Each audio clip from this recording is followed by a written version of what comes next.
President Musk, if my doggone check don't be in my account next month, you gonna need more than Homeland Security.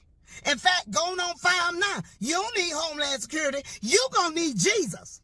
It's 5 things you gonna need. Jesus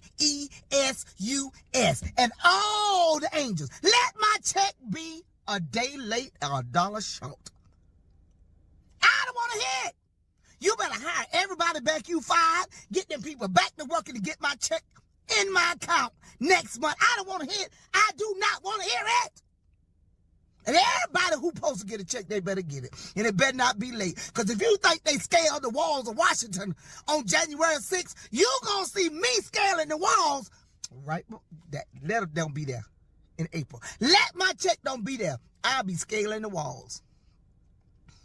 You need to deport yourself. And don't go back to South Africa. Because that ain't safe for you right now. That ain't safe for you. You better find somewhere on Mars or somewhere to go. Let them checks be late. And they better not be late now another month. I don't want to hear no talk about the SSS, the SSI check. I don't want to hear no talk about it. You put everything back the way it's supposed to be and get your tail from up there in Washington and take wig with you. I mean that with all my heart. You better call on Jesus.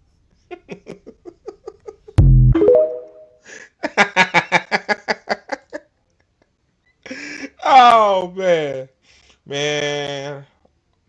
Oh, auntie ain't playing no game, man. She about my mom age, but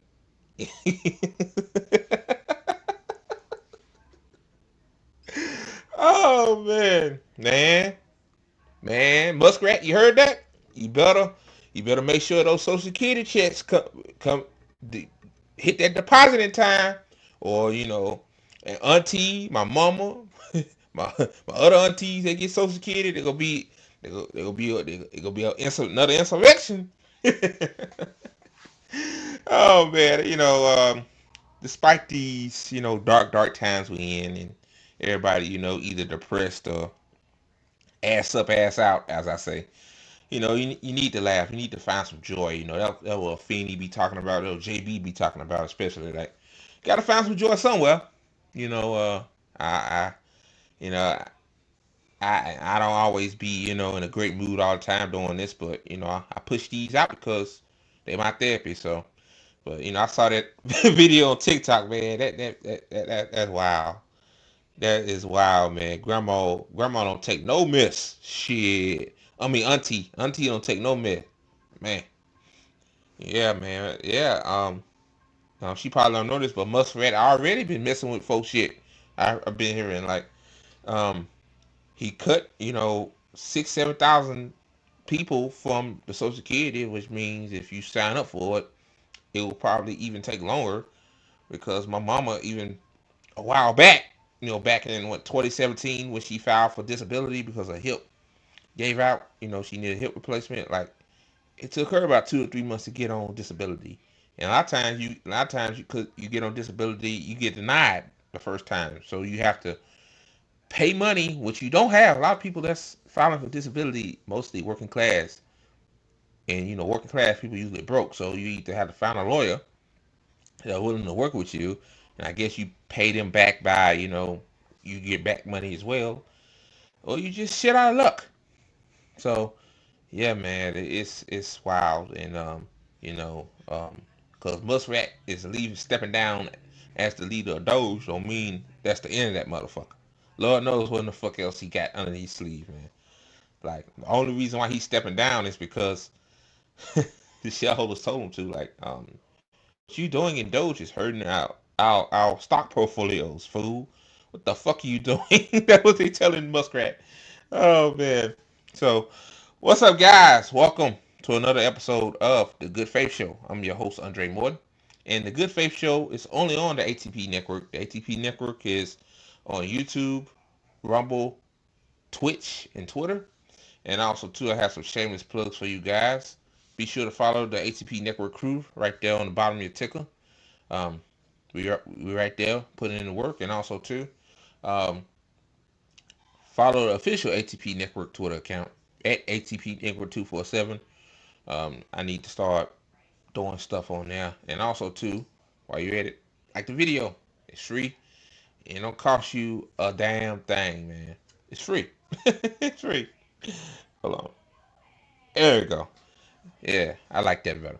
It's free and don't cost you a damn thing. So like the video. Alright guys, I got a lot of shit to talk about, man. Like this might be a long stream, which is good for me. It's good for the views because the longer your streams are, the more views you get. And also too, if you're watching this on Twitter, please guys, please. Like I'm begging you, like I recommend you watch the ATP network on YouTube because Twitter is a fucking mess. It's a heap of gleaming of crap. like some of y'all probably get the video notifications out. Like it's just wild, you know. And you know, you shouldn't really even rely on Twitter for video views anyway. Like move on to YouTube or Rumble. So just FYI. So, but before I get to all these news stories, man, it's always something. Every day, it's like enough news stories to last a fucking year. Every day. But you know, I think us as people, I'm gonna show a couple of videos right here of this young woman here. Apparently, she got in a car wreck, and instead of her like calling 911, you know, calling for help, she's going to cry while she's in the car. She probably hurt, you know, the car tore up. They tore up bad, the windshield cracked and stuff like that, but airbags deployed and shit like that. Crying because nobody stopped and helped her. Like, I'm finna play both of them and get my thoughts on it. Got into a car accident with an 18-wheeler.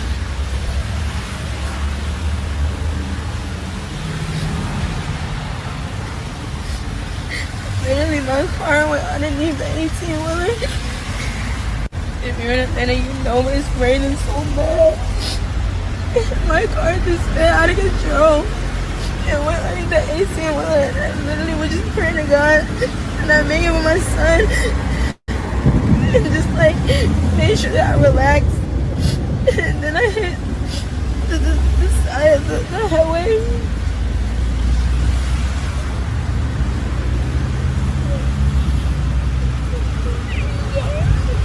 She was to me with my son. And I've been here for about 8 minutes. Not one fucking car has stopped to make sure I was okay. People have the nerve to be driving. Now, I'm gonna say this and I'm gonna play the second part.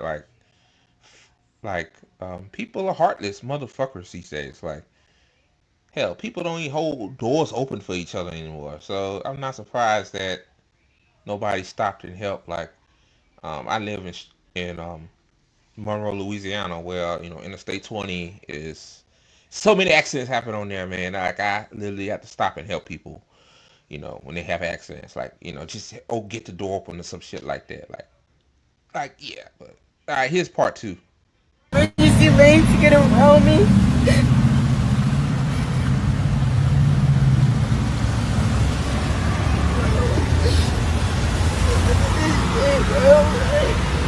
I'm just so grateful my son wasn't with me.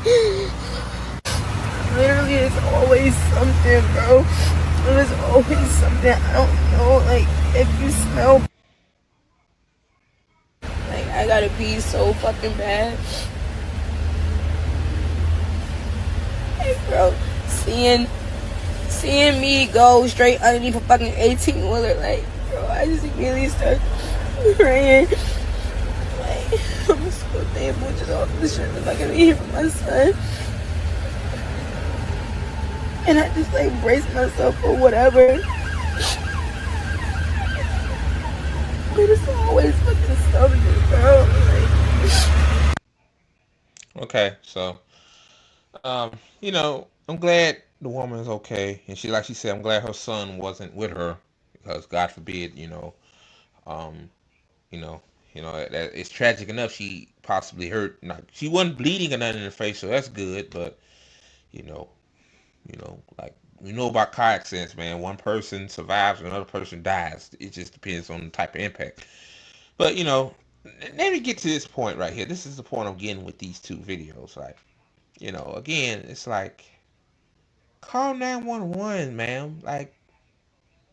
Yeah, like, people are heartless motherfuckers. Like, they don't care about nobody but they self. But I'm saying, like, you need to get help immediately. Like, who knows, a car it's a Tesla.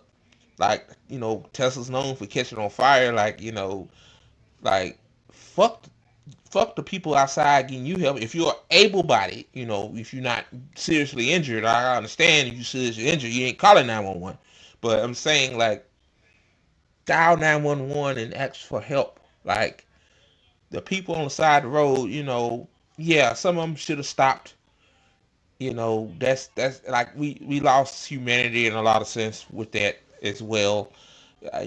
People just we just we too individualistic, man. Like, we only care about ourselves, what we got. Fuck what you got. That's why people shit on homeless people, because they see, hey, I got what I got. It might not be, I might not be at the level of what I want to be, but but fuck them. Like, I ain't giving them my money, like, that's how people think. And we need to stop thinking like that, because you're feeding into the narrative. I hate to say this, the capitalist individualistic narrative, right, by doing that. Like, what's wrong with giving a homeless person $5 or $10? Like, what's wrong with that if you got it? Like, what's wrong with that? And same with her. Like, I agree, people should have stopped and helped her. Like, she probably couldn't open the doors, most likely. These electric cars, like, they got these electric door handles. You know, like, that's why, that's why one thing I hate about new cars, like, even the door handles are electronic. Like, what, God forbid you're in an accident and the car catches on fire one night. Like, you fucked. Like, yeah, they got a mechanical mechanism, but it's in a weird spot, and a lot of people probably don't even know what the fuck that at. Like, that's why it's always good when you get a new car, know where your stuff is. But anyway, yeah, like, and also too, I'm not trying to sound mean or heartless or nothing by saying this, but like, I think a lot of people, I think she was doing this for the clickbait too. I hate to say it like that, but like, you really gonna record yourself? You scared to death. You could have got killed by an 18-wheeler. Instead of you calling for 911, you gonna record on your phone. You put it on TikTok or Instagram or whatever just to get clicks. Like, come on, man. Like, it's too, like, I think a lot of us have social media brain rot to the T. Like, a lot of people get online, they just do it for the clicks, man. They just do it for the likes, you know, shares. Like, like, getting off that topic with the girl in the car accident. Like, people, I see online people be fighting each other, and people, instead of people breaking it up, they recording it with their phone. Like, bro, like, come on, man. Like, really, like, come on, man. Like, society, man. So sometimes I just question society, man. Like, like, you just don't really know what to say. You just really don't. Like, instead of, calling for 911, or instead of breaking up a fight, or whatever, you record it for likes and retweets. Or shares. Like, come on, man. We gotta stop doing this shit, guys. Like, you know, I'm not really on Twitter anymore like that. Like, I post stuff on there, but I'm not scrolling on that motherfucker. Like, man, one time, man, I think this was a long time ago. I was on Twitter and I was just scrolling that motherfucker like for 3 hours straight. Just scrolling on there for 3 hours straight. Looking at nothing, doing nothing, just scrolling, cause I ain't have nothing else to do that day. Like, like, yeah, man. Like, social media, to a certain extent, it's destroying society. It really is. I hate to say that, but it has a lot. It has a lot of good, and it has a lot of bad too. So, all right, guys. So, what I'm gonna talk about today? Cory Booker, 25-hour performative bullshit. Then we'll talk about Bishop here on the Daily Wire, Crumbling. I agree. And we got MSNBC call out Stephen A. Smith, basically saying he's a MAGA supporter. Then Susan Crawford um, won the Supreme Court seat in Wisconsin, despite Muskrat's $25 million campaign for the other guy. And Glen Greenwald versus Saagar. I heard about that, but I never got a chance to play it, so I forgot about it when I was doing my show. So yeah, again, guys, give this live stream a thumbs up. It helps us out in the algorithm. So yeah, let's get to it. Start with Cory Booker first. All right, guys. So, uh, Cory Booker, man, like this article from the AP is wild, man. I really believe like whoever wrote this is probably got to be a Democrat because it's wild. It says Cory Booker sets record with a marathon Senate speech. Will it rally anti-Trump resistance? No. No. Before I read it, I'm gonna play this. Like 24 hours of nothing. Like this man wastes a whole day and an hour talking about nothing. Like, will this change anything? Like you talking? Like.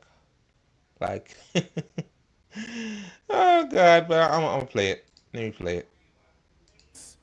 Of the United States Senate for as long as I am physically able. This would be a crisis for elder care. This would be a crisis for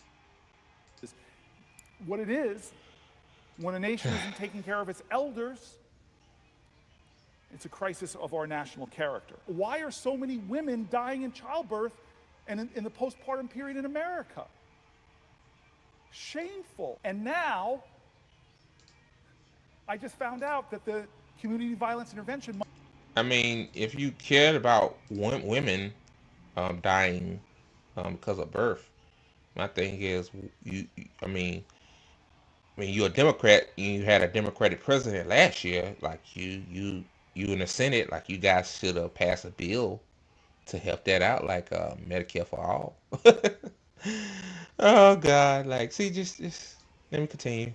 I ain't gonna really interrupt this one. Money that you allowed me to fight so hard to get in that bill is being clawed back by Donald Trump. They're writing me letters with words like fear and terror. They're talking about staying up at night and not being able to sleep because they don't have a president that comforts them. I mean, it's almost like you can't make this up, honestly. Another story from a Social Security employee in New Jersey. Hold on. And you said a president that comforts them. I mean, dude, like, the president ain't supposed to comfort you. They supposed to serve the people of the country. What the fuck? No, funny right there. What the hell? I am a claims representative for our Social Security field office.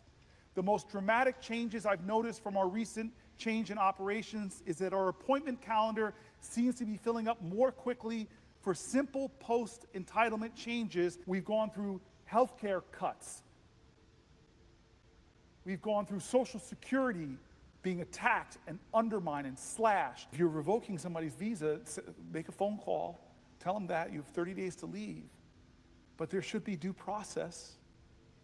You should have to prove your claims in court. If this person is somehow aligning with some kind of enemy, prove it. You don't need more tax cuts. And we as a society have an obligation to each other, to those farmers, to those rural folks, to the cops I stood with at the funeral of one of their colleagues in Newark 2 weeks ago. Our Social Security office. Of course, yeah, yes. Stand with the police, yeah. Why they protect property. They sure don't protect nobody else but property. Are being closed already. And the question of why? Under the guise of efficiency, but you're hurting our elders who deserve dignity in their retirement. It's stunning to me. I've had farmers from New Jersey to Texas coming to my office about this president freezing contracts that we approved in a bipartisan manner, putting them in financial crisis. It's not right or left, it's right or wrong. It's not a partisan moment, it's an American moment. It's a moral moment. Does the wealth of our people, we have more billionaires than any other country, does that speak to the greatness of our nation? No. I think the things that speak to the greatness of a nation is how do we take care of each other? I ask you, are you better off than you were 72 days ago economically? I ask that question.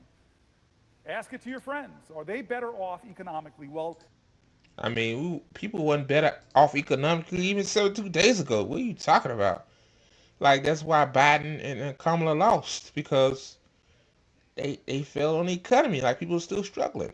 Like, and also to a genocide as well. But again, like what they always say, it's the economy, stupid.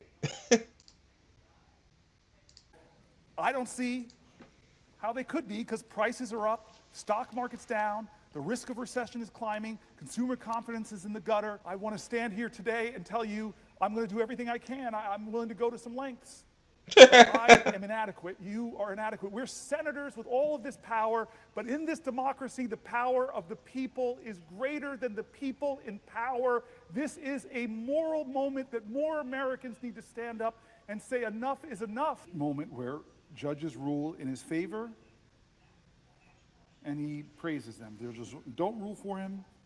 He drags them and threatens them. So much so that Chief Justice of the Supreme Court has to tell them to back up. When elected officials, speak up, many of them fear what the consequences would be for them or their reelection if they speak against him. Oh God. Yeah. Sorry about that. Ad was playing, but yeah, as I was saying, man. Like, I mean, what I got from that little piece right there was a nothing burger. Like, that remind me of like you go to the store and somebody stops and talks to you, and they talk about really nothing, but you you don't want to be rude, you don't want to be rude to the person. You just you nod your head, you're like yeah, you don't want to walk away from them or nothing. Like that what that was, man. It's like the response that I get from that. Share my screen again. There we go. The response I get from that is, it's like for the Democrats is, yeah, Cory Booker's fighting. He's fighting, man. Yeah. And us radical leftists are sitting there like, fighting what? Like you just standing there talking for 25 hours straight. Oh God, like yeah, man. This is all they got, This is all the Democrat have. But I'm gonna read this article. It says, in a feat of determination, Democratic Senator Cory Booker held the Senate floor with a marathon speech that lasted all night into Tuesday night, setting a historic mark to show Democrats' resistance to President Trump's sweeping actions. Like, okay, like, I'll tell y'all, man, like, whoever wrote this shit must be a Democrat operative or some shit. It says, Booker took the Senate floor on Monday evening, saying he would remain there as long as he was physically able. It wasn't until 25 hours and 5 minutes later that the 55-year-old senator, a former football tight end, ooh, wow, ooh, finished speaking and limped off the floor. He said limped off the floor. Like, really? Why you have to really add that in there? Like, damn, what the motherfucker was doing? Running a 25-hour marathon or some shit? What the fuck? Limped off the floor? What? Oh, God. Um, it set the record for the longest continuous Senate floor speech in the chamber's history. Booker was assisted by fellow Democrats who gave him a break from speaking by asking questions on the Senate floor. Wow. Wow. It says, hold on. Sorry about that. It's remarkable, a show of stamina as Democrats try to show their frustrated supporters that they're doing anything possible to contest Trump's agenda. Yet Booker also provided a moment of physical solace for a party searching for its way forward by standing on the Senate floor for more than a night and a day and refusing to leave. He had broken a record set 68 years ago by Senator Strom Thurmond of South Carolina, a segregationist and a senator Democrat, to filibuster the advance of the Civil Rights Act of 1957. So, Yeah. Like, y'all gotta remember the Democratic Party they used to be the party of segregation. That's crazy. Like, when I found that out, like, what, the Democrats? Because I was, like, real young then. And I'm like, yeah, these motherfuckers, like, no wonder they won the South back then, because, the South, was, had Jim Crow laws, right? Uh, Let me continue. It says, I'm here despite his speech, said Booker, who spoke openly on the Senate floor of his roots as the descendant of both slaves and slave owners. He added, I'm here because as more powerful as he was, and the people are more powerful. Yeah, right. House Democratic leader Hakeem Jeffries was the first black party leader in Congress, sleeping into the Senate chamber to watch Booker on Tuesday afternoon. He called it an incredibly powerful moment. Okay, that's because Booker had broken the record of a segregationist and was fighting to preserve the American way of life and our democracy. Always the democracy part, right? Democracy, democracy, democracy. Yeah, yeah. Yeah, Democrats want to fight democracy as much as, shit. I forgot what I was about to fucking say, but y'all know what I mean. Yeah, they want to fight democracy as much as Trump want to, I can't even think of the word, man. Damn, I'm having a brain fart in the middle of the stream. Lord have mercy. Yeah, yeah, yeah, I get it. Still, Booker sent in his speech on a call for his party to find its resolve, saying, we all must look in the mirror and say, we will do better. Now they won't. These are not normal times in our nation, Booker said as he began the speech Monday evening, and as they should not be treated as such in the United States Senate. The threats of the American people and American democracy are grave and urgent, and we must all do more to stand against them. Well, let me say this, like, it was a lot of shit y'all could do, if y'all actually cared about democracy and people, which you don't. You care about your donors, but, like, Biden had a slim majority in both the House and the Senate. Like, y'all still could have got shit done with the conciliation. What do you call budget reconciliation? I forgot the name of it. Like, y'all could have got more stuff done, but you didn't. Instead, instead, y'all did the exact opposite. But see, I noticed that, like, when it's the opposite party in the House, they always talk this fight shit. Like, they gonna actually fight, but when they actually get power back, which I don't think the Democrats will get power back for a long time, because yeah, people are done with them. But yeah, like, they do nothing. They make every excuse. Oh, it's Christian cinema. It's the other guy in West Virginia. Like, it's always an excuse not to do anything.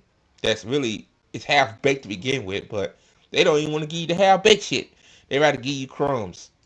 That's the Democratic Party for you. Uh, it says Booker warns of a looming constitutional crisis, shifting his feet, then leaning on his podium. Booker railed for hours against cuts to Social Security offers led by Trump advisor Doge. Uh, he listed the impacts of Trump's early orders and spoke to concerns that broader cuts to Social Security, the social safety net, could be coming, though Republican lawmakers said the program won't be touched. Yeah. It said Booker also read what he said were letters from constituents. One writer was alarmed by the president's talk of annexing Greenland and Canada in a looming constitutional crisis. Throughout the day, Booker got help from Democratic colleagues who gave him a break from speaking to ask him questions. Booker yielded for questions, but made sure he would say he would not give up the floor. He read that line from a piece of paper to ensure that he did not slip inadvertently in his speech. He stayed standing to comply with the Senate rules. I'm going to read this. It says, your strength, your fortitude, your clarity has just been nothing short of amazing. And all of America is paying attention to what you're saying. Oh, God. Yeah, this guy, yeah. This guy Chuck Schumer, hell. Man, that damn Chuck Schumer, hell, boy. That damn Chuck Schumer, something else. Oh, yeah, I'm giving the Republicans whatever they want. But, yeah, but Booker's fighting. Yay. Like, these motherfuckers crazy. Man, Chuck Schumer said as he asked Booker a question on the Senate floor, all of America needs to know there are so many problems. The disastrous actions as administration. So, yeah, man, I'm gonna end it right there. I'm not reading no more of that Democratic base shit.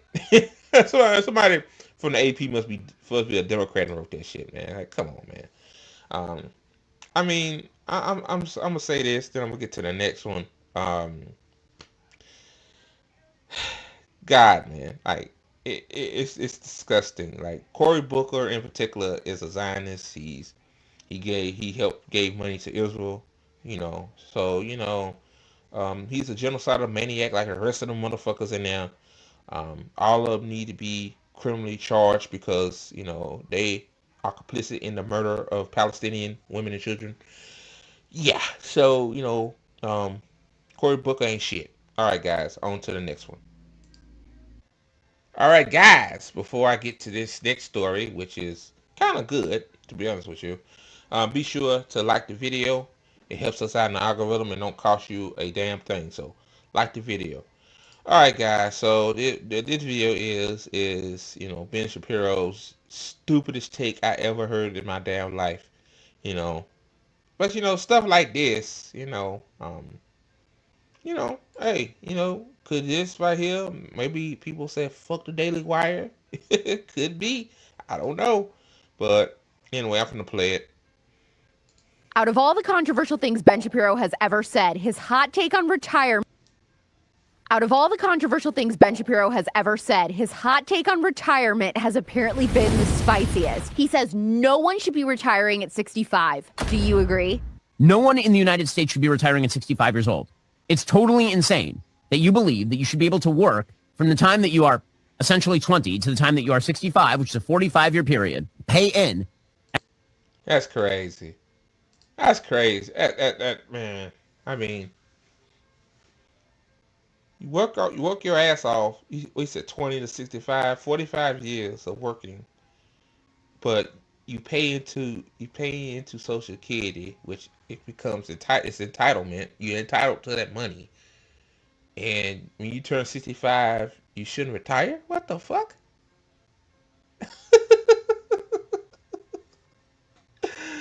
Let me finish this, man. Sometimes karma, man, I tell you. And then you will receive Social Security benefits sufficient to support you and your family, you and your wife or whatever, for like another 20 years.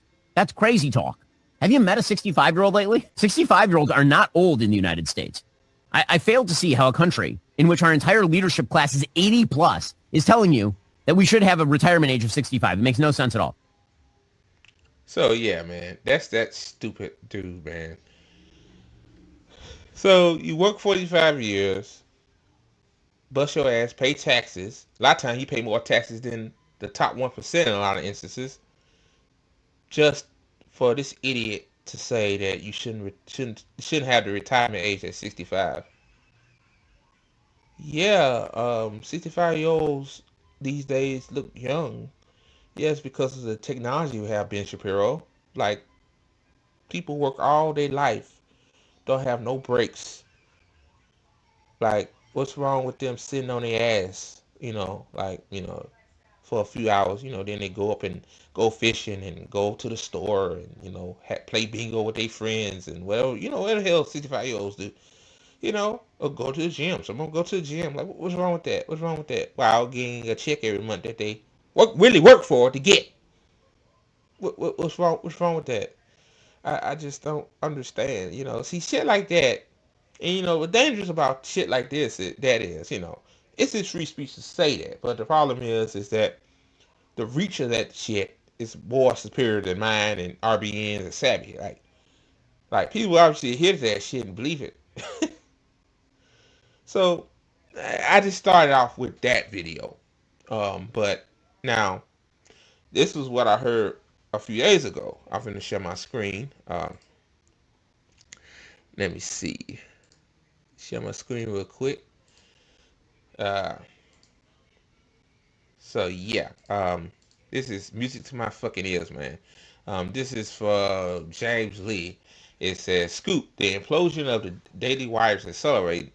What started with Jeremy Boring stepping down now has spiraled into mass layoffs and another firing of a senior executive. Alyssa Cordova, the president of public relations, and he made a thread of the juicy details. So, yeah, I think that's that guy right there, um, Jeremy Boring. But yeah, man, like this is some wild shit, bro. Like I thought the Daily Wire, man, shit. Somebody said the Daily Wire was the biggest platform network on the right.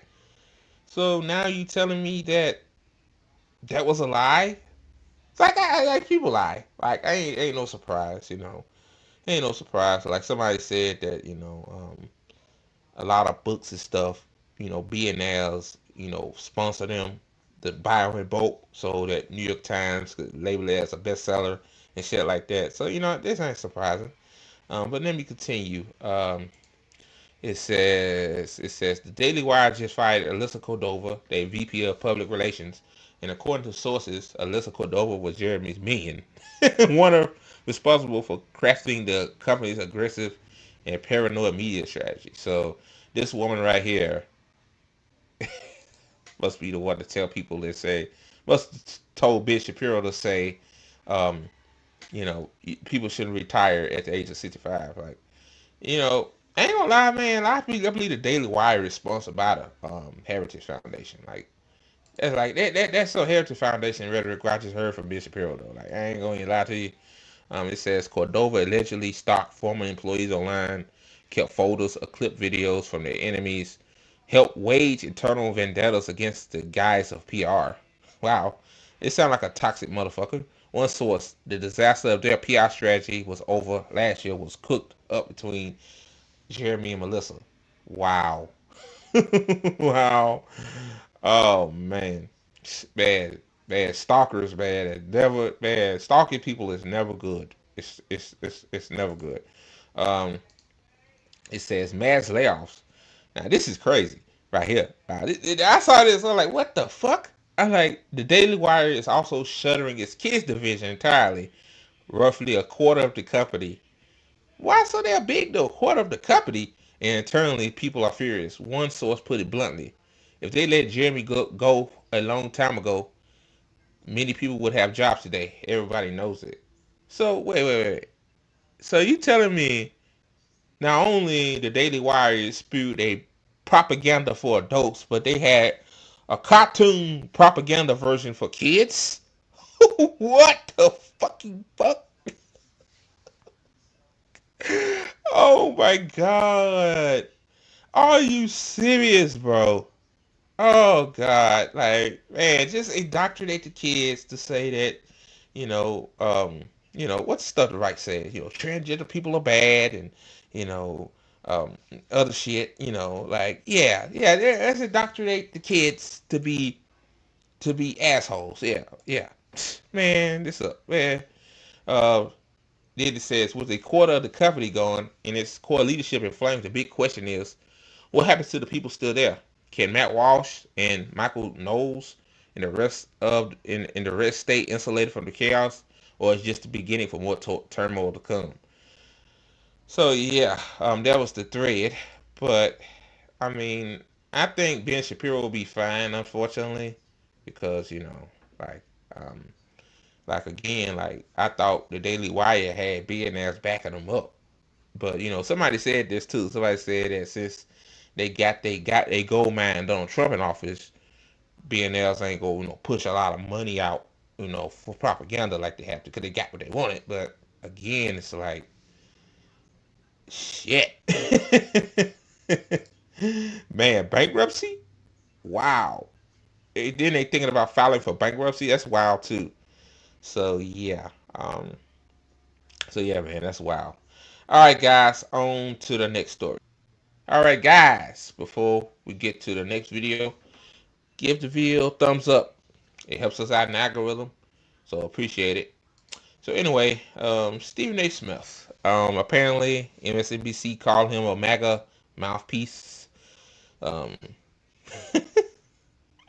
which my thing is that like the guy even said himself, like he voted Democrats most of his life, and basically on what he believes in. Like he believes that migrants, migrants taking over and, taxes too high and shit like that. Like, he a centrist. Like, I wouldn't say he's not MAGA. I say Stephen A. Smith is a centrist, but yeah. So I'm gonna play this video, man. But Stephen A. Smith said something that really, it really kind of like, it shows you how some people are just lost. Like, they just don't get it. Like, see, Stephen A. Smith probably haven't been working class in a very, very long time. This guy he's rich, so a lot of times when you rich and you around other rich people, like you tend to forget like where you come from. Like that just happens. But when we get to that part, I'm gonna lose my mind a little bit. But here we go. Point out some of the things that I said. Okay. Time is running out.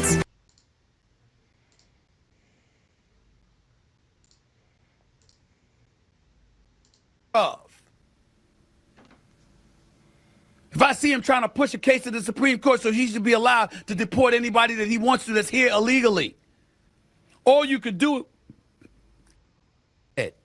Okay. There you go. Primarily, I have voted Democrat. This is you quoting me in your blog. I have voted Democrat throughout my life, but I'm utterly disgusted with what I'm seeing. Why shouldn't I be? Why aren't you, Jahan?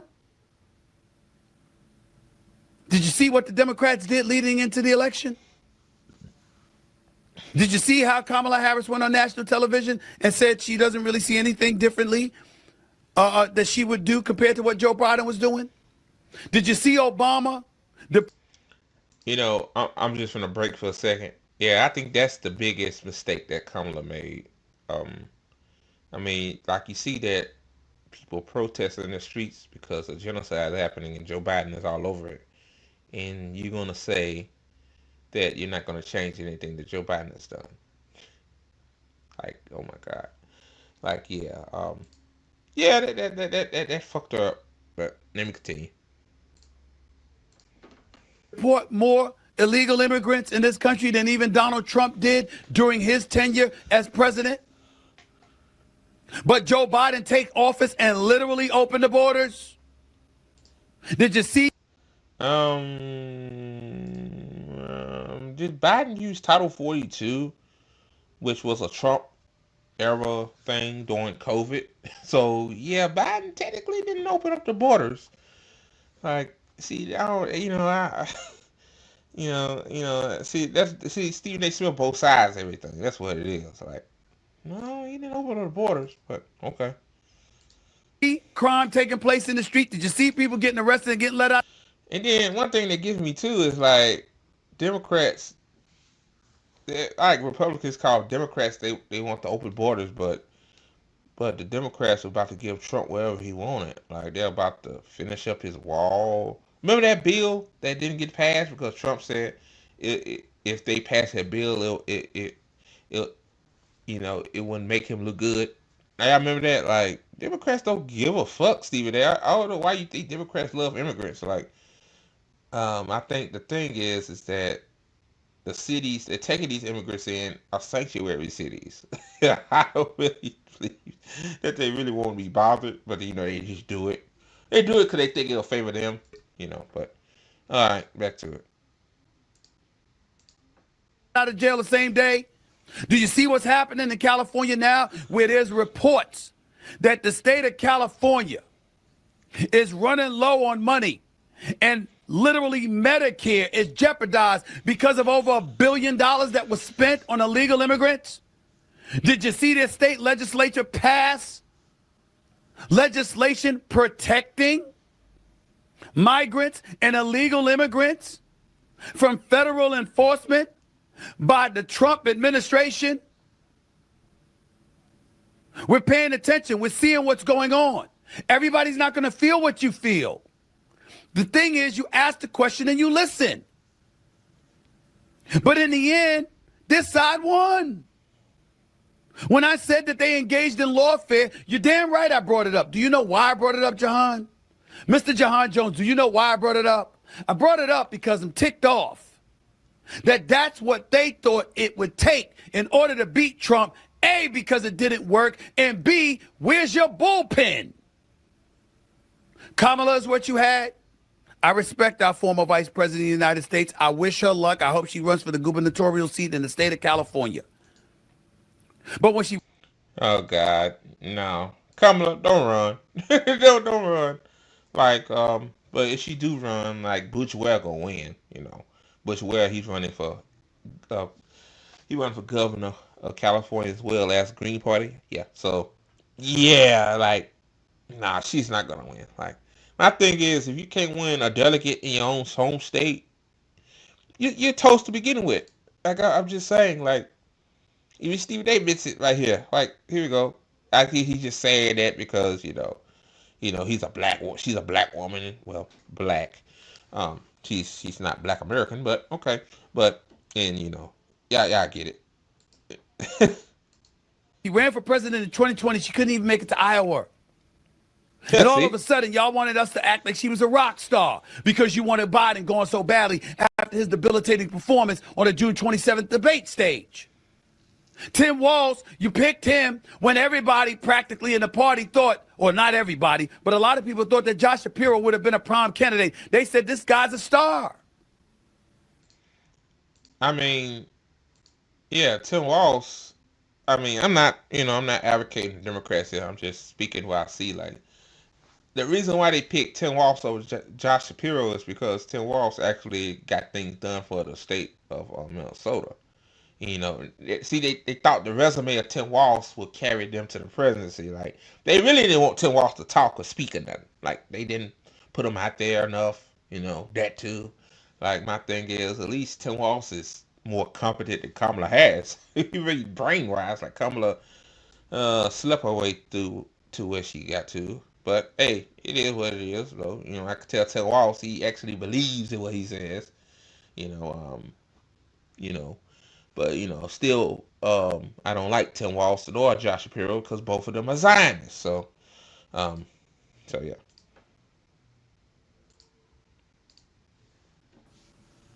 And he's running up in the state of Pennsylvania well.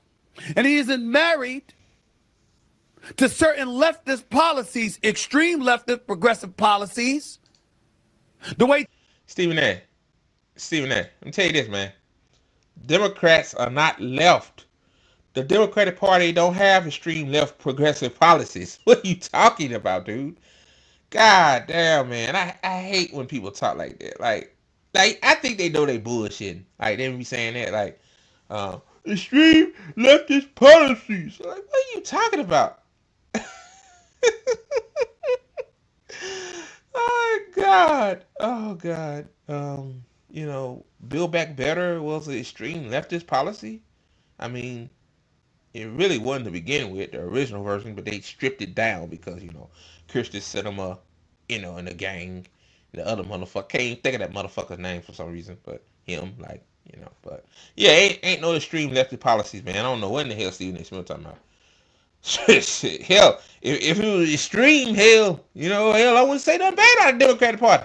If it was extreme leftist policies, they actually be popular. Like, damn, Stephen A. Smith, like, these motherfuckers go back to the FDI era or something. What the hell?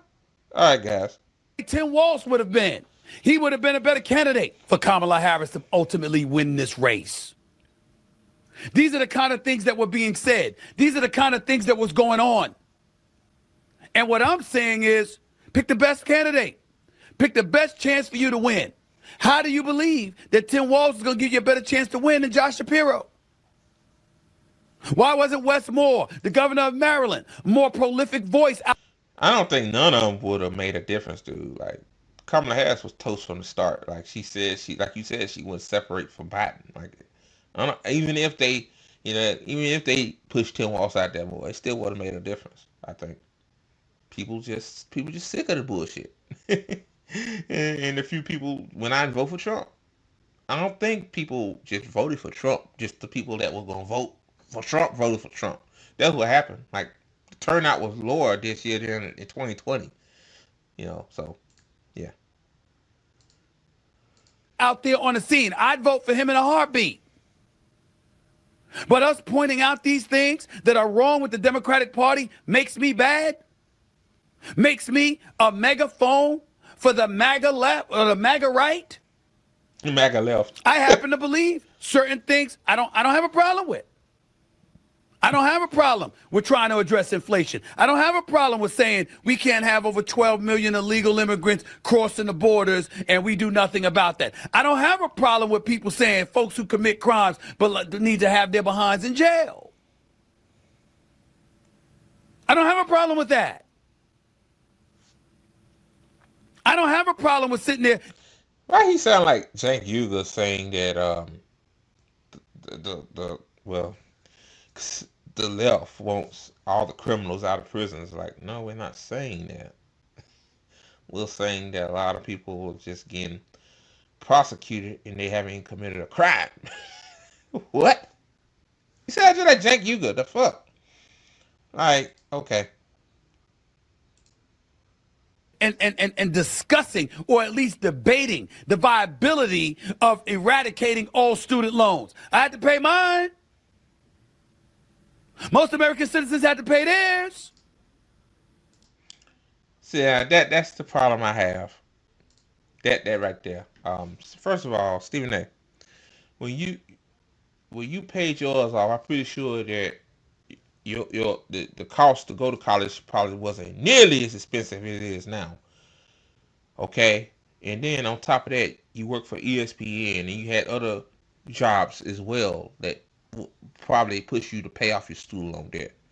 Okay, so and second of all, like, bro, you know, a lot of young people that have student loan debt can't even buy a house, can't even buy a car they want, can't even, even provide for their family. And then thanks to damn Donald Trump, people's student loan payments are going up through the roof.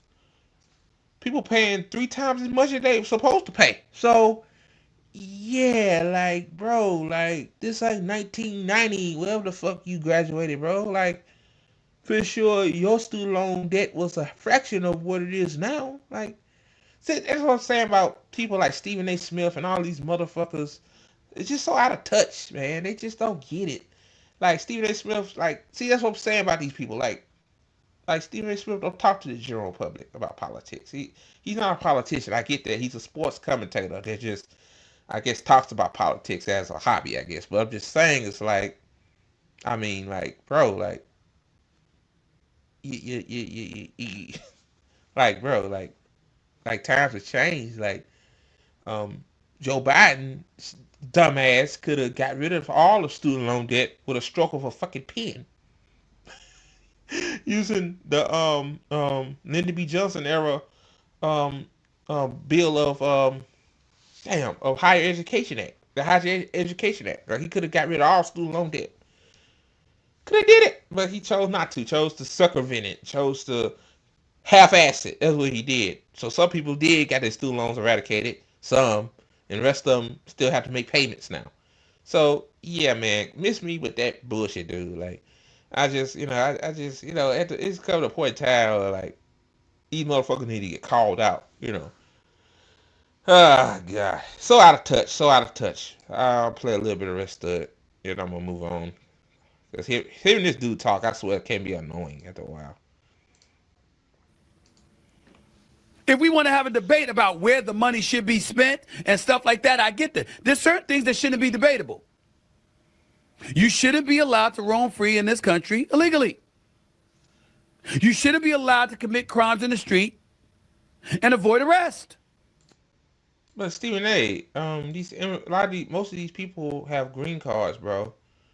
ICE has quotas where they gotta detain a certain amount of people per day. And did you know that they detained a former U.S. veteran?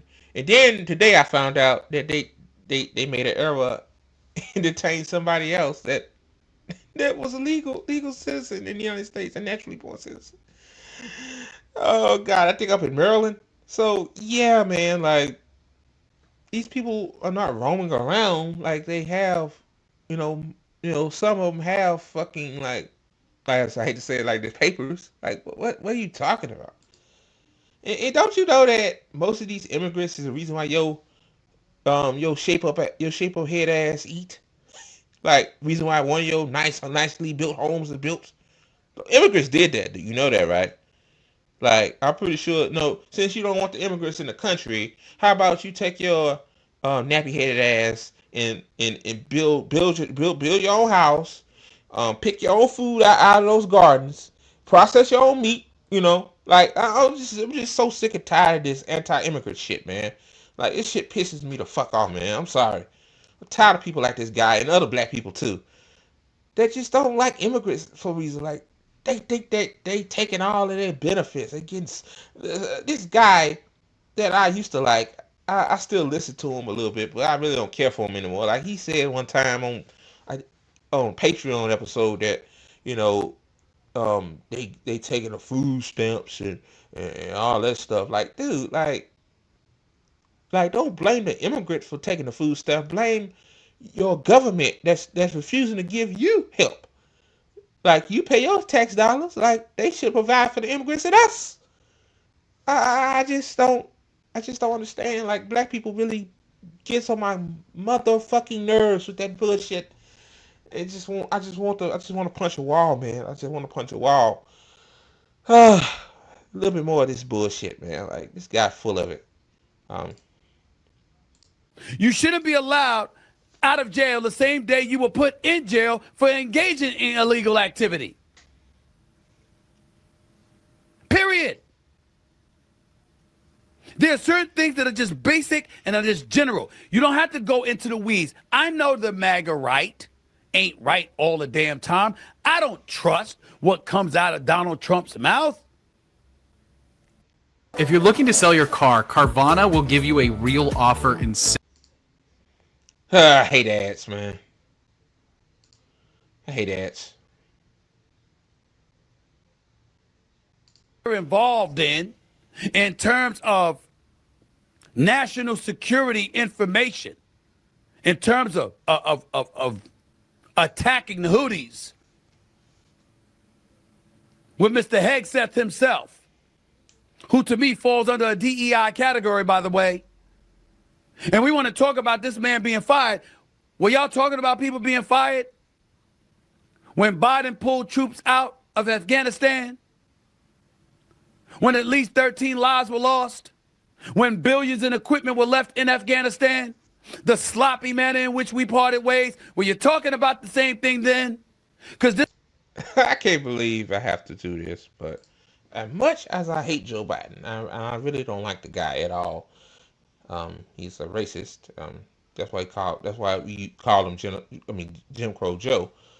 Like, but getting out of Afghanistan when we shouldn't have been there in the first motherfucking place was pretty a positive thing.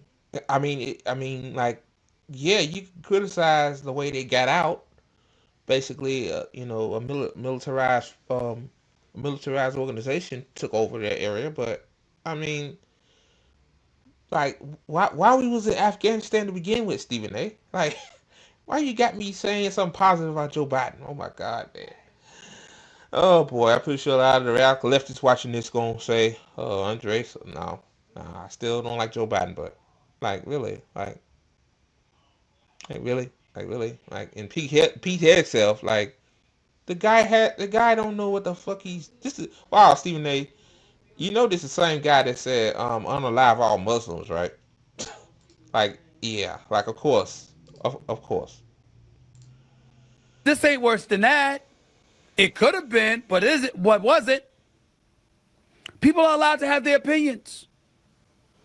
At the end of the day, you got the right leaning on the left, pointing out the left's hypocrisy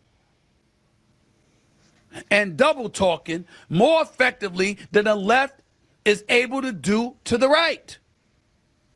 Trump's not admitting he's wrong. Trump's not going to come out there and admit, I did this wrong, I did that wrong. He's not going to do it. He's likely going to lie out of his teeth every chance he has an opportunity to do so. He's not going to tell you the truth. He's loaded the Supreme Court. It's a 6-3 majority. We're going to ignore the role that Ruth Bader Ginsburg played in that when she refused to retire while Obama was in office and they wanted her to depart? We're going to deny the fact that she refused to do so because she wanted a woman to insert her successor assuming Hillary Rodham Clinton would win the election, willing to take that risk and letting her ego get in the way? We just going to ignore that. God rest her soul. But Man, I shouldn't be conspiratorial for a second. I believe that. I kind of believe the Democrats kind of like a conservative majority, so it gets them a way out of saying like, we don't have to do shit because if we do shit, it's going to get tried in the Supreme Court, and since it's a conservative Supreme Court, they're going to strike it down. Like that's just my conspiratorial thought filling in. Like, again, like more evidence to back up why it's called a duopoly. Like, I mean, yeah, at the time, Ruth Ginsburg should have fucking retired, obviously. Like, first of all, why do Supreme Court justices have no term limits? Like, what in the fucking fuck? These motherfuckers could be up to 130 years old. I'm joking, but you know what I mean, 130 years old, 100 years old in there. Like, just damn corpses in there. Like, what? What?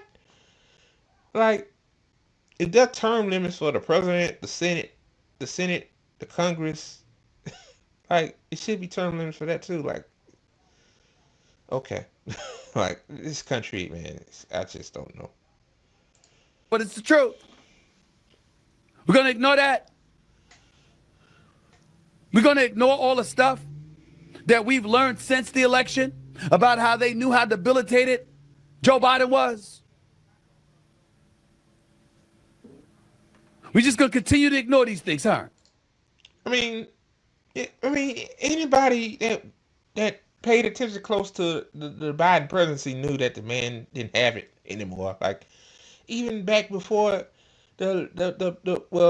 before the elections in 2020, like, the guy was forgetting the preamble to the Constitution and all that shit. Like, we know all that. Like, and of course, I mean, I'm gonna say this, like, of course they're gonna like deny it because I mean, the debate obviously showed it. Like, they've been hiding it. They've been pumping them with Adderall and shit for the longest time. But I believe a certain amount of time, that shit works to a certain extent. Then people still, my mama still say to this day that Biden had COVID. Like, no, mama, that's not COVID. That's not COVID. That's not COVID. That's called going senile. But a little bit more of this, and I'll move on to the next story. Not going to have any discussion. They're on the right, so there's no reason to listen to them. I'm not that dude. On this platform, it's very, very important that I say to y'all this. On this platform,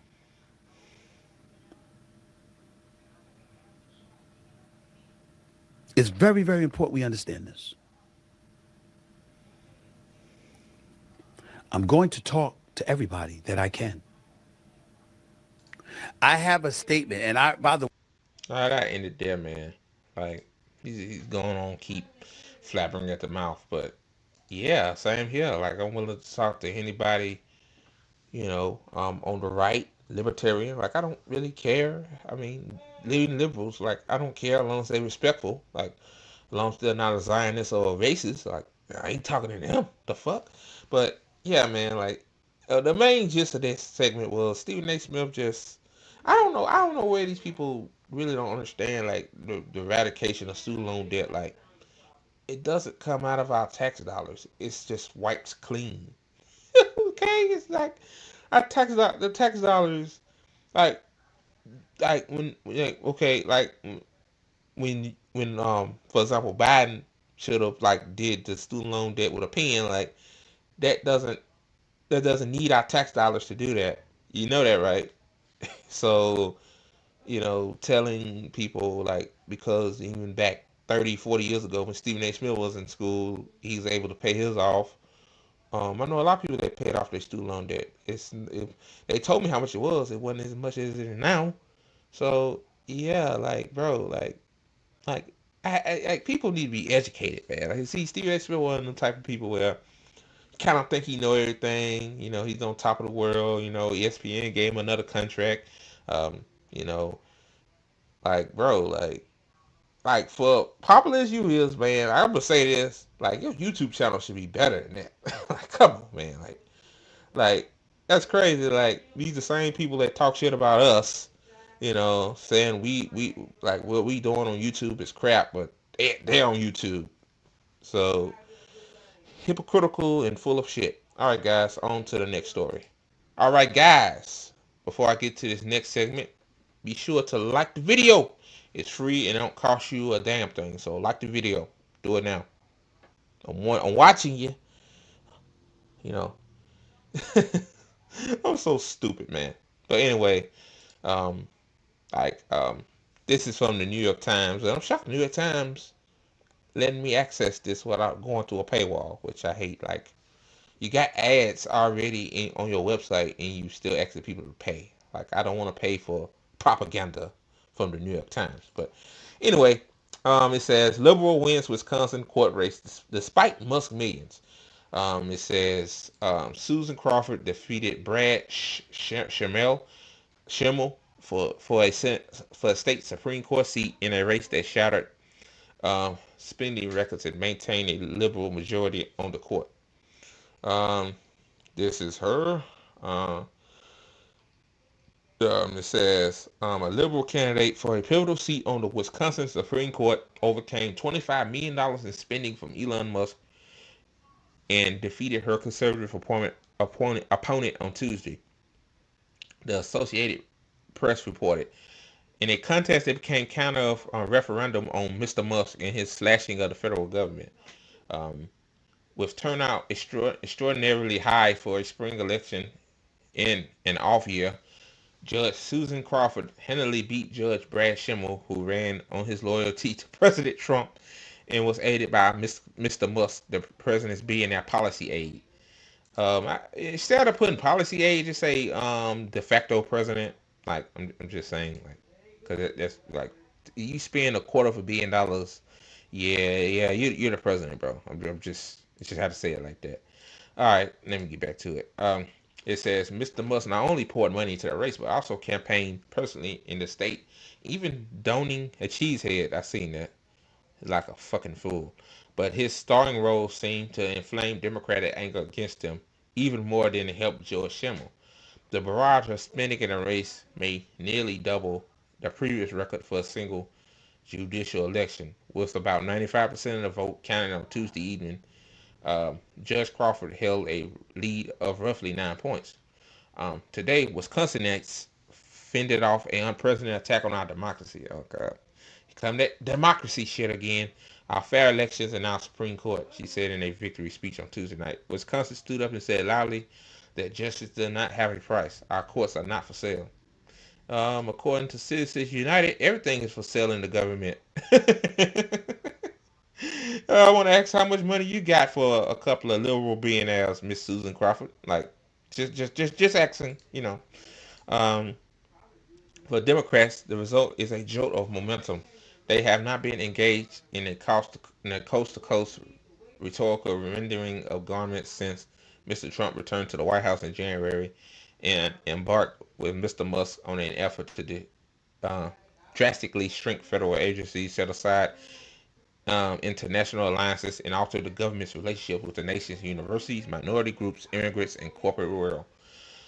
Coming on the heel of Democratic triumph in special elections for state legislative seats in Iowa and Pennsylvania, and defeat of 4 Republican-backed referendums in Louisiana, Judge Crawford's victory puts the party on its front door for the first time. Since last November, her win showed that, at least in one instance, Mr. Musk's seemingly endless reserve for political cash had energized more Democrats and Republicans. Yeah, you can say that, hey, people hate Elon Musk, and so like people probably did vote not only because they like Susan Crawford. I think she won't do anything special, but it's a retaliatory vote. Okay, like I can go with that. It says the race could also have implications for control of Congress, where Republicans' razor-thin edge was fortified on Tuesday when the party held on 2 Florida seats in special election.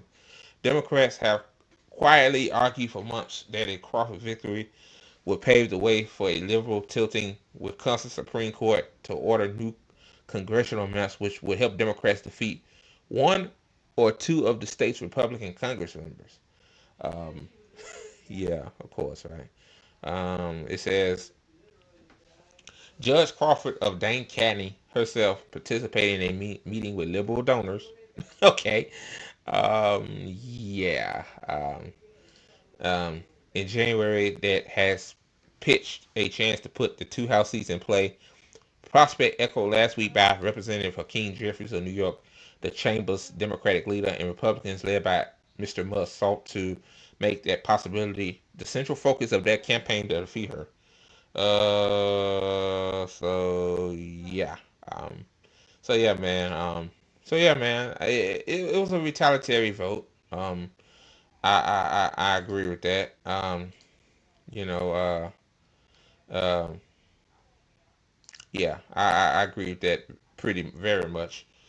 But I would say this.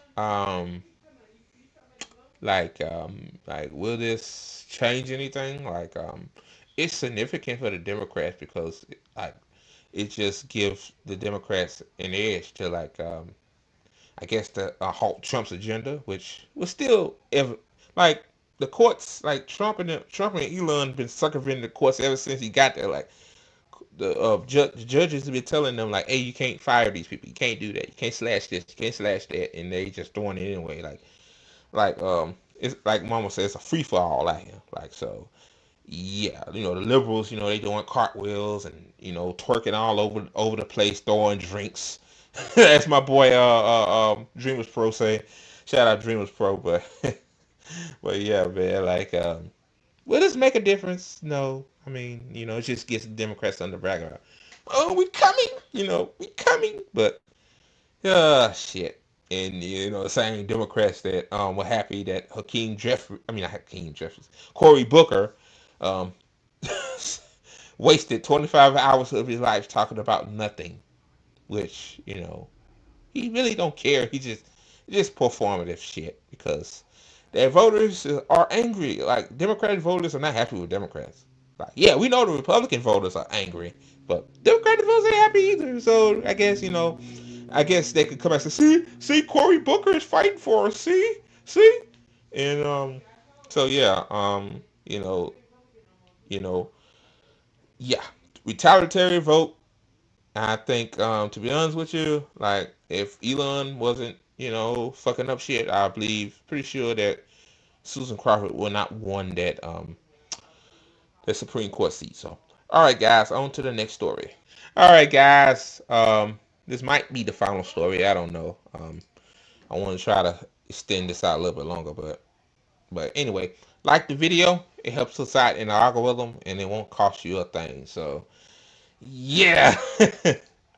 Saagar Jetty is that guy is funny. He's funny. He posted this tweet on X. It said just to quell any rumors of a staff coup, the person who wrote this headline is me. Okay. Why? Because I knew many of my haters and losers sadly of which there are many could not resist clicking on it. And when you think you're owning me, I win. Like, okay. I mean, yeah, Glen Greenwald owns you. Like he took you to school, man. Like you said, he took you to school. Um, I think this is a petty tweet right here. Like, you told the editors that came up with that the title of that video to say I did it. I told the editor that to name it like that. Yeah, right. But okay, that's the tweet. So and Katie Happer crazy. Katie Happer said LOL. Yeah, that's what I get from it too. Like really, really, really. And then Ron Grimm um, said something too. So yeah, so that's that. Now I'm gonna get to the video of Glenn Greenwald and Saagar Jetty going at it. And it's a doozer. I just gonna tell you that. So all right. So all right, here we go, guys. What do you make of that argument? Ads. Join Planet Fitness today and save 20.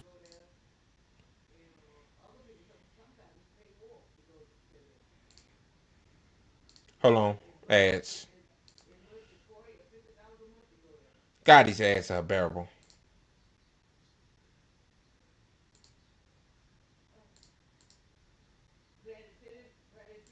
Here you go, guy.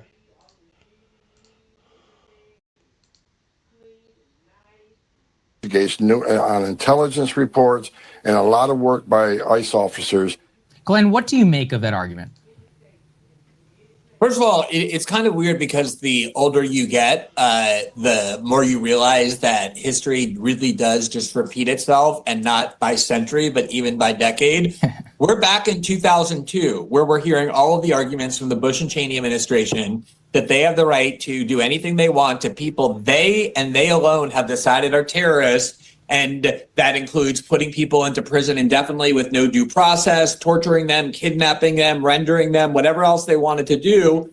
And when people objected and said, wait a minute, these people don't even have an opportunity to go into court and disprove or contest the accusations that you made against them, that they're not part of a terrorist organization, what we heard was, oh, don't worry, we vetted these people, and we can assure you that these people are not just terrorists, but they're the worst of the. Yeah, like I heard too that they claim that some of these migrants are part of gangs. When one migrant had a tattoo of somebody with autism, and another one was a gay tattoo. Something got something to do with LGBTQ or something like that. Like, bro, that's not a gang tattoo. Like, what the fuck? Like, why are you entrapping these people? No, ICE is just trying to make their quota. That's what it is, bro. They don't care who it is, give them any excuse. So, yeah. Worst. As it turns out, many, according to Colin Powell's chief of staff, Larry Wilkinson, most ended up not being part of any terrorist organization. They were picked up randomly. The intelligence was wrong. Sometimes vindictively, people reported them to the U.S. military. All kinds of reasons the government makes mistakes. And that's the whole point of due process, is we don't trust just one branch of government to do something as cataclysmic as throw people into a dungeon for life without even bothering to have to present evidence that they're guilty, and giving the people who are so accused the opportunity to contest it. And the other point that he made that makes absolutely no sense, and a police officer should know this better than anyone, is due process is most necessary for people who are accused of horrific crimes. Laken Riley's killers didn't just get thrown in a dungeon because the government decided that they were guilty. They were given lawyers, formal charges, went through all of our judicial procedures, were found guilty in a court of law, and sentenced to life in prison without parole. So the idea that, of course, no murderers, no kidnappers, no rapists give their victims due. So I guess because, they claim that these people aren't legalized citizens in this country. I'm talking about the migrants, They just treat them like cattle and just ship them back to El Salvador, which that is a fucking slave camp, I heard, in El Salvador. Like, so yeah. Fuck due process, man. That was really what the Trump administration wants to do. They just want to just ship them the fuck out of the United States. Like, that's what they want to do. Like, but don't you realize that we have laws? Like, they supposed to have due process, bro. What? Like, I tell you, man, like, yeah. But this didn't start under Trump, to be honest with you. Like, this happening, like he said, under George Bush. See, it started under Bush. See, like, Obama. I'm pretty sure Obama and Biden as well. So, all right, let me continue. Process, but we still give due process to the people who are accused of criminality before we can punish them, because the founders knew, first and foremost, that humans are not infallible, and they're going to make mistakes. And we've made mistakes all the time, even with due process. We've convicted people wrongly and unjustly. Imagine how many mistakes get made when you just hand over the power to government officials in the executive branch to declare who is not guilty, with no opportunity for the person who's accused to disprove the charges. And that is exactly what's happening. Glenn, I think what's made this so difficult for me is it feels dispositionally as if the law is something that is being almost used in a process way, not just due process, but it's one where it feels as if the Constitution and the law seems to apply only for deportation, but it didn't necessarily apply, let's say, when people were being allowed into the country and then were victimizing people who were here. It does feel, at least to me, as if this argumentation and this love of due process, etc.,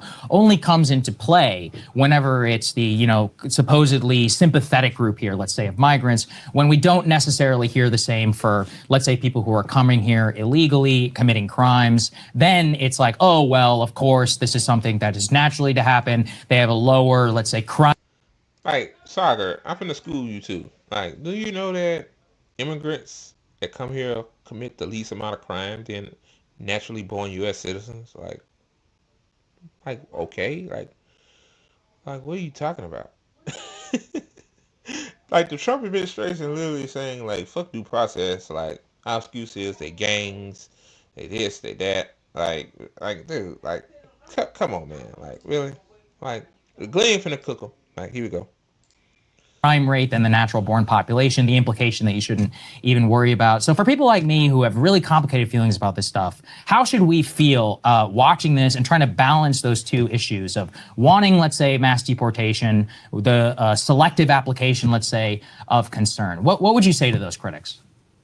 Well, the whole reason Trump has made this a signature issue of mass deportation, and he won twice, and polls clearly show, in addition to that, that people support mass deportation, was because the idea was that people entering our country illegally have done something wrong, have done something criminal. So the idea is, and also too, if it add that, also taking their jobs and their social safety net. Yeah, can't forget about that too. Because they didn't give us due process, or they didn't get due process, we should now relinquish due process, is essentially to say, let's copy and replicate and adopt the worst abuses of the policies that Donald Trump for a decade has been most harshly criticizing. I think the bigger point, though, is that when Donald Trump has stood up for a decade now and argued for mass deportation, typically mass deportation, not just typically, but almost in every case, means that you take somebody who is in your country illegally and you send them back to their country of origin. You send them back to where they're a citizen or where they came from. That is always how deportation works. The reason this has become so controversial is because the Trump administration is not picking up Venezuelans or others and sending them back to their country of origin. They're sending them on purpose to a third country that these people have nothing to do with. They're not citizens of El Salvador. Most of them, if not all of them, have never been to El Salvador. And the reason we're sending them to El Salvador is because we know they have a repressive prison system, probably the worst in the world. Yes. Yeah, I said earlier, El Salvador has basically a damn slave camp, man. Basically. The conditions in there is horrific. It's catastrophic. So, yeah. Trump knows what he's doing. Let's send him to let's send him to Gitmo, which Gitmo is known for torturing people, and let's send him to El Salvador, where it's a damn near slave encampment. So yeah, he's right. Where they're not only going to be humiliated and tortured and stripped of all human rights, but it's extremely unlikely that they're ever going to leave. So this is a radical departure from what we think of and call deportation. This is consigning somebody not just to life in prison, but to one of the worst prisons, life in one of the worst prisons that people very rarely leave. And if you don't believe that the government, of due process, of a hearing, of an opportunity to disprove the accusations, not before we deport them back to their country of origin, but before we send them on purpose to a hellhole of a prison that they're likely never going to leave, prison for life, without even an inkling of a process, a requirement the government show the evidence and the opportunity of the person so accused to contest it, then you don't believe in due process at all. Then you simply believe in an authoritarian government that can just accuse people in secret of being guilty, and that's the end of the story, and that has never been the founding value of the...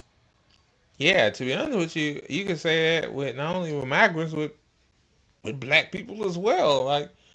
Why are black people filled up in prisons? We are 50% of people in prison is black, but we make up 13% of the country. Like, you gotta say to yourself, like, did the people, the black folks that they jailed, did they have due process? Like, you could apply that to everything, not just immigration when it comes to these migrants. Like, yeah, um, yeah. So, let's go back here. United States. You mentioned the Benjamin Franklin quote that I had cited where he said, it is more just to allow 100 guilty people to go free than to punish wrongfully a single innocent person. That comes from Blackstone, which is the foundation of American and British law. Thomas Jefferson is attributed to say something very similar, but certainly all of his writings and all of the founders' writings. That was the idea. Let me just give you a quick example.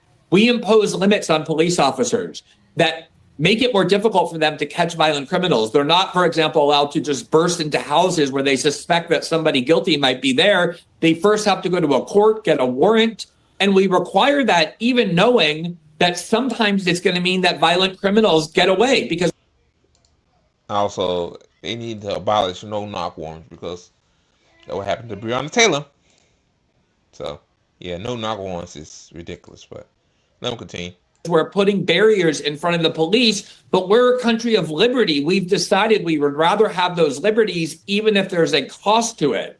And due process is exactly that. And it's something foundational to the United States, and it can't be waived simply because people are frustrated with illegal immigration, especially when it's not sending them back to their home country, but putting them into a horrific prison in a dictatorial country in El Salvador, where you've seen all the video of things that they do to these people that would never be permitted in the United States. And there's also that famous quote, people who trade liberty for security will get neither. And just to sketch in how that unfolded in this moment, we can just very quickly run through a couple of the examples, because we're talking about the question on principle, but also in practice, we see exactly what unfolded. Roll A2 really quickly. This is just this gay barber who is like, we're asking people to just use their common sense. Does this dude look like a thug from the Tren de Aragua gang? It's like, no. He looks like James Charles, like one of those gay beauty influencers. I think he is a makeup artist. Tren de Aragua is like welcoming with open arms. Yeah, that guy is surely a thug, man. Yeah, he a thug. He's a criminal. Yeah, send him to El Salvador. Yeah, it's a clown show. Arms openly gay, flamboyantly gay hairdressers who fled Venezuela claiming persecution on LGBT grounds. You think that's a likely member of a Tren de Aragua gang? And then, or shouldn't there at least be a hearing about that first to determine if he's guilty? Let's hear the charges. So then A3, this is one we wrote about over at DropSite. Reyes Barrios, he's a professional goalkeeper who protested the Maduro regime's kicking off his opposition from the presidential ballot. He had a hearing scheduled for April 17th to make his case for political asylum. He was actually removed from maximum security prison after his family was able to get an affidavit from the tattoo artist that was like, no, this crown is related to Real Madrid, his favorite soccer team. And so that ICE is finally like, okay, we'll let him out of maximum security prison. Very quickly, they just end up deporting him and taking him out. DHS stood behind that one. That's wow. That guy was an American citizen because he fit the description of a migrant, and he had a tattoo that goes with the soccer team he played for. Oh yeah. Let's just deport him. Yeah, let's get him out. This is insane, man. And we're debating whether or not these people should have rights. Like, what the fuck? Oh my God, man. Comment to us saying, we feel like the tattoo was gang related. At the same time, and you can put up A4 while I'm talking about this, they have acknowledged, actually, this is just a bunch of other people who was their family are saying, no, these are just tattoos. These guys have nothing to do with gangs. DHS has said 101 of the people. Yeah, the other one he didn't show was a praying tattoo. This one, this is the artistic one. Yeah, the artistic tattoo. Yeah, that's what I'm talking about. I think his family member has autism. That's not a gang tattoo. Oh God, man. You know, I really do hope these people, man, file. I mean, they need to come together and file some class auction lawsuits against this motherfucking shit, because this is ridiculous. Now, you're an ICE agent. You shouldn't even do this, but you're allegedly looking for certain tattoos of a gang that resemble you. That means you're part of a gang, and you look at that ribbon with the different colors on it, and it's a puzzle. Like, you probably don't know it's autism, but I'm just, just common sense. Like, you ain't gotta know what that stands for. Just say like, no, this ain't no he ain't part of no gang. Okay, jeez Louise, man. This is for his This guy's for his autistic brother. This is like the autistic, like awareness and acceptance symbol. 101 of the people that were deported, they don't claim we're in a gang.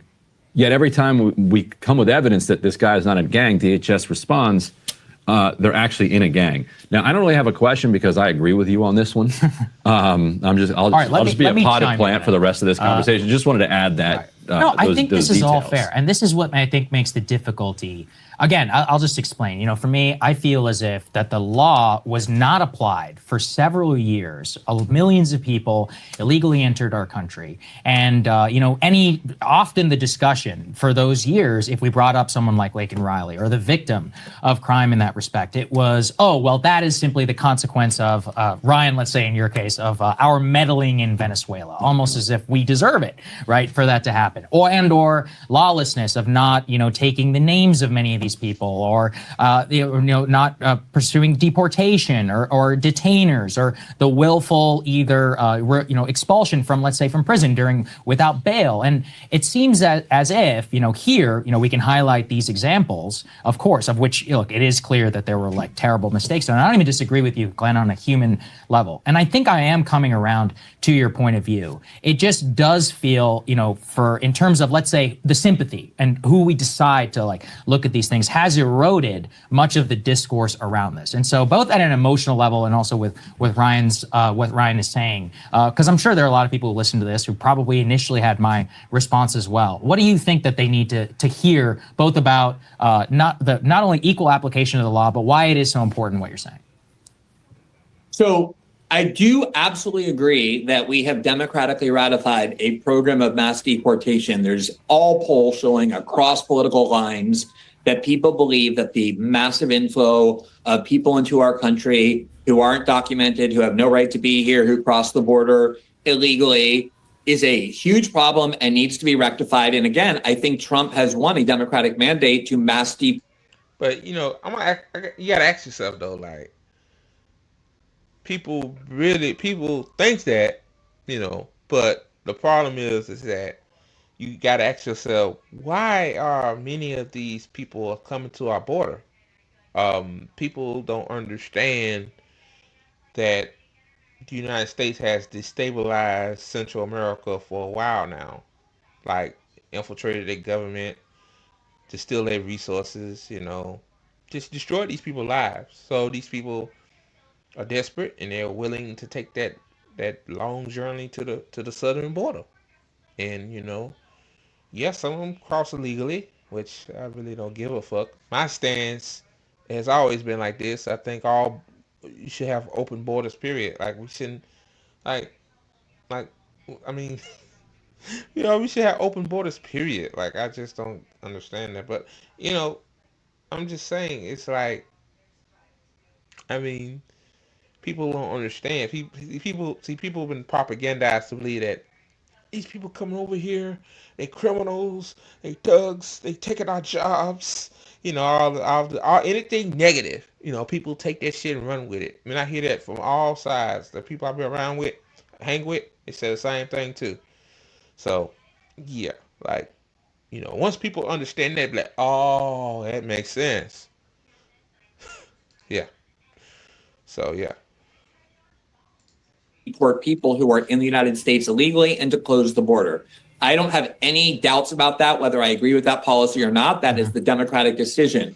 There is a process in place, though, that is designed to do that. You can deport people. Obama and Trump in his first term and Biden in his first term deported a lot of people, and you can deport a lot more legally using the legal mechanisms that are set up. The problem with Biden was not that there aren't legal processes sufficient to deport a lot of people. The problem is the Democrats had no political will to do so. They were controlled by pro-immigration groups. But if you want to, you can abide by the law and mass deport at the same time and minimally safeguard human rights and the ability of people not to be wrongly accused. And I don't think we would even be having this debate, Saagar, if not for the fact that Trump gets in. There hasn't really been mass deportations, by the way. No, there has not. The number. That's very important. There has not been mass. Right. And what we're getting instead are distractions from kind of exploiting the idea of mass deportation. First to go out.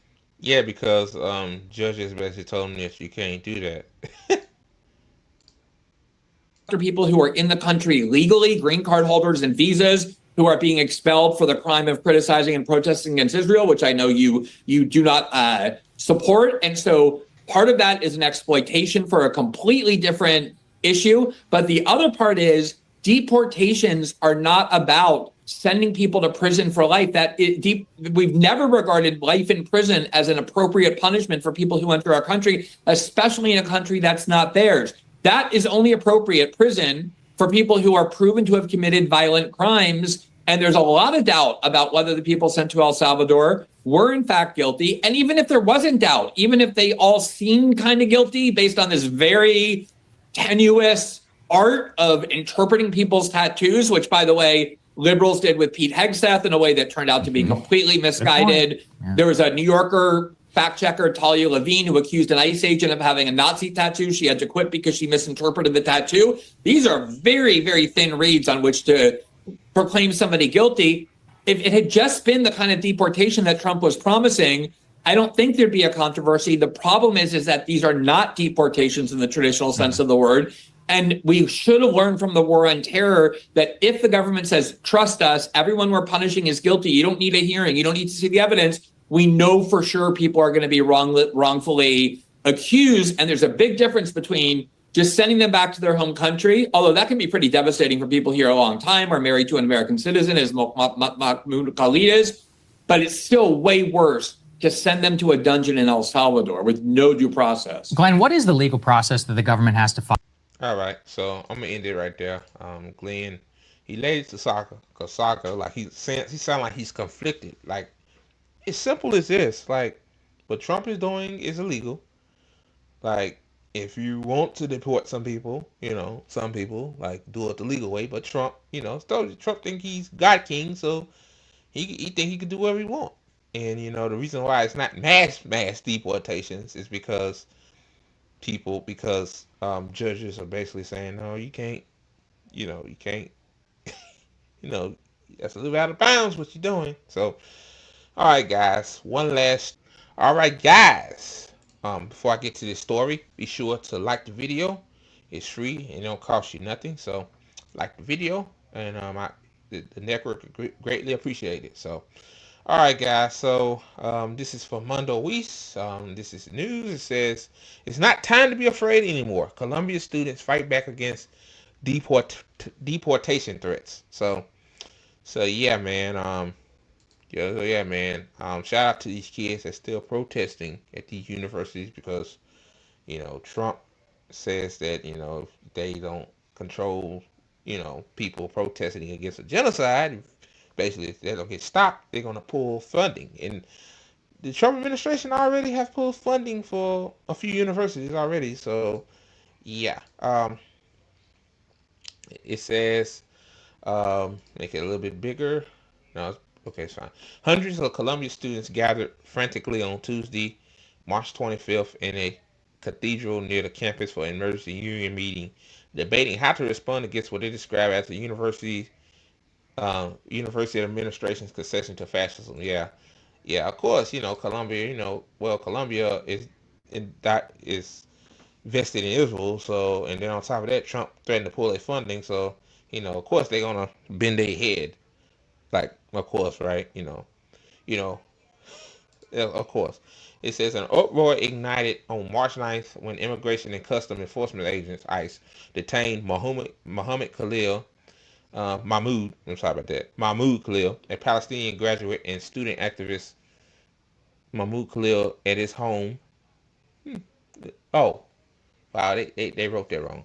At his home without a judicial warrant. Federal authorities claim to revoke Khalil's green card from his involvement in pro-Palestine campus protests since Israel war in Gaza. And the craziest thing about Mahmoud Khalil is that even the Trump administration admit, hey, he didn't commit a crime. Yeah, we just doing what, as Glen Greenwald said, we doing what Bush and Cheney did. No due process. Let's send him back to Syria. Take away his green card. He's guilty. Mahmoud Khalil's guilty. He's a terrorist sympathizer. That's what they think. So, let me see. Colombia has yet to issue a public statement addressing the arrest in a university-owned residential building or clarifying whether it had prior knowledge, fueling speculation among students about the university's collaboration with law enforcement. From the back of the cathedral, a student's voice cut through the noise. We are confused about what has happened, but it's clear that the administration has made certain decisions without our consultation.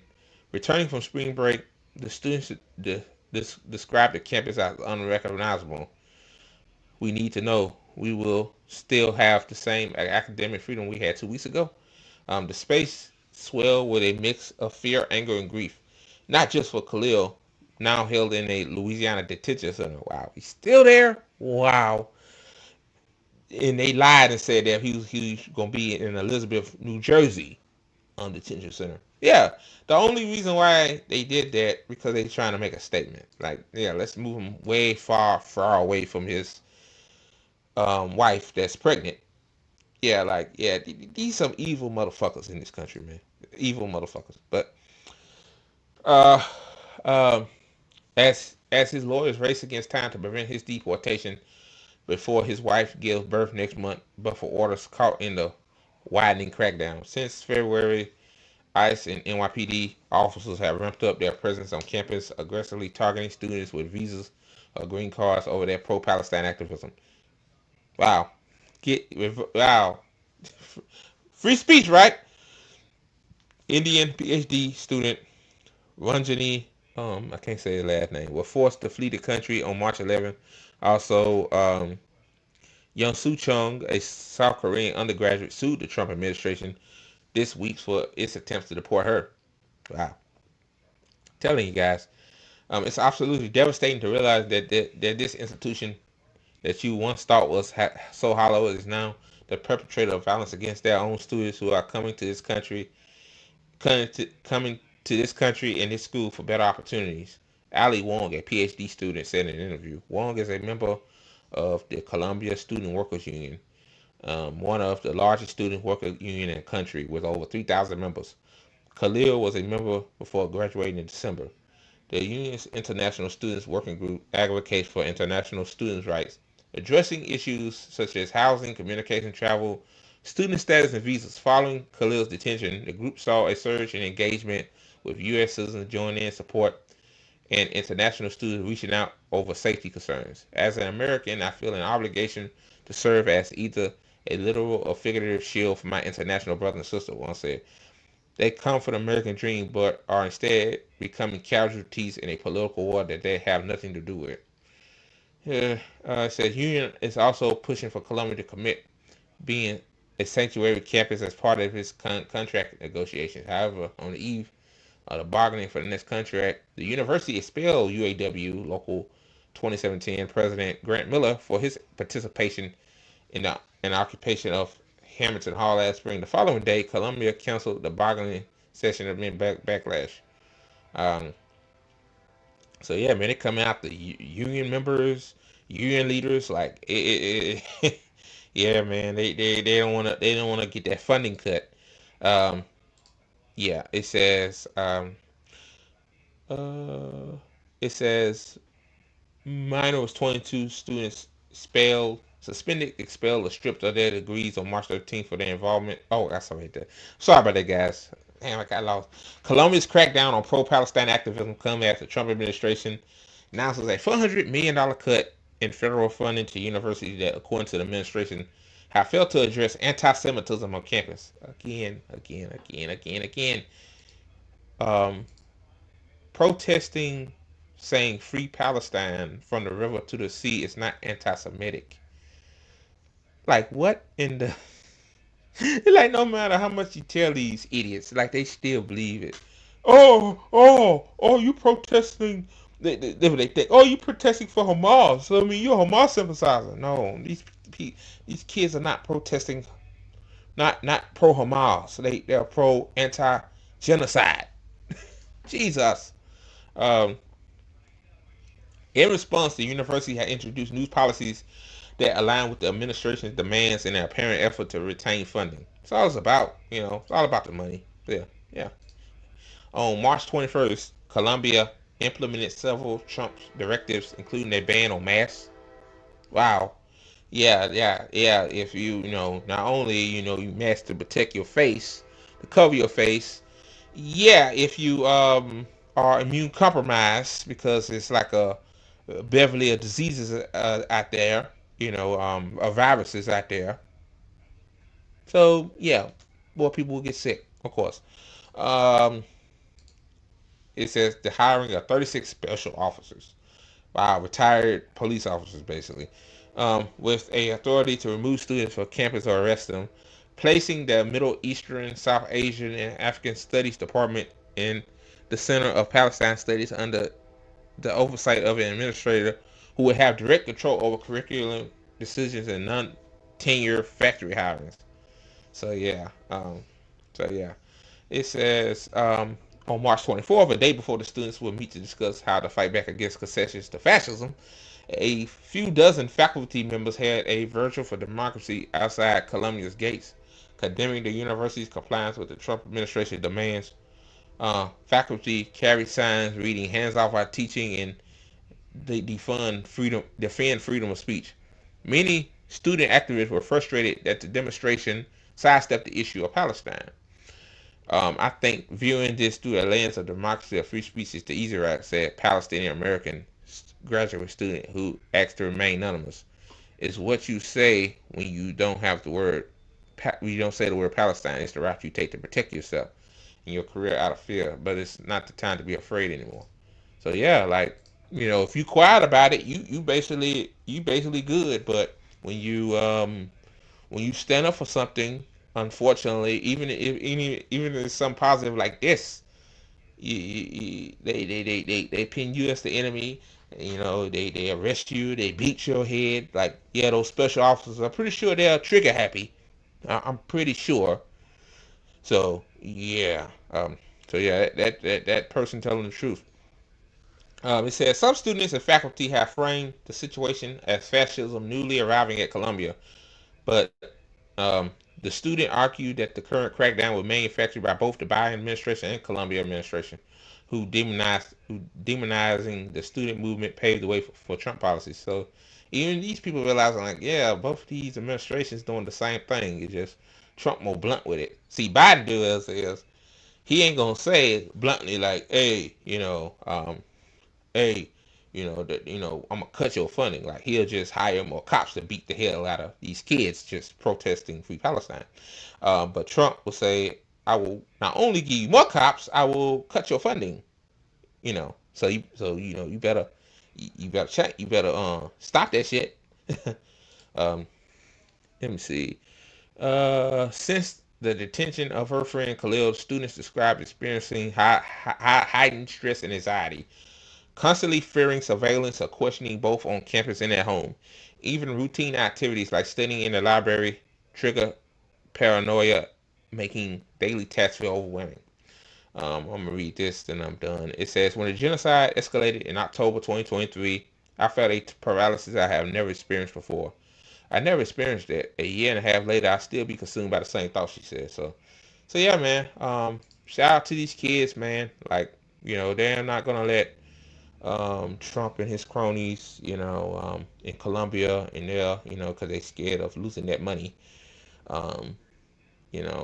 stop them from, fighting to help free Palestine for liberation. yeah, man. Like I tell people, I never want to hear that America's a free country. America's not a free country. Like like Trump just like fascism been here for a long time. It's just Trump Trump took fascism and just like he like on the turbo button on the game. He pressed the turbo button. That's the only difference. Like Biden. Yeah, this shit started with Biden. Trump just continuing like y'all realize yeah, Trump pretends he don't like Biden, but at the end of the day, all these motherfuckers like each other. Like Obama like Trump, Obama like Bush, Biden likes Trump. Like all these motherfuckers like each other. Like they just giving y'all facade like they hate each other, they're against each other. They're not against each other. They like each other, but all of them are fascists. Like Trump is not only fascist. Like Bush was a fascist, obviously. Obama was a fascist. Biden was a fascist, and Trump was a fascist. So, so yeah, man. Shout out to those kids still protesting, man. Like, it really hurts me to see people that are just peacefully protesting get injured unnecessarily.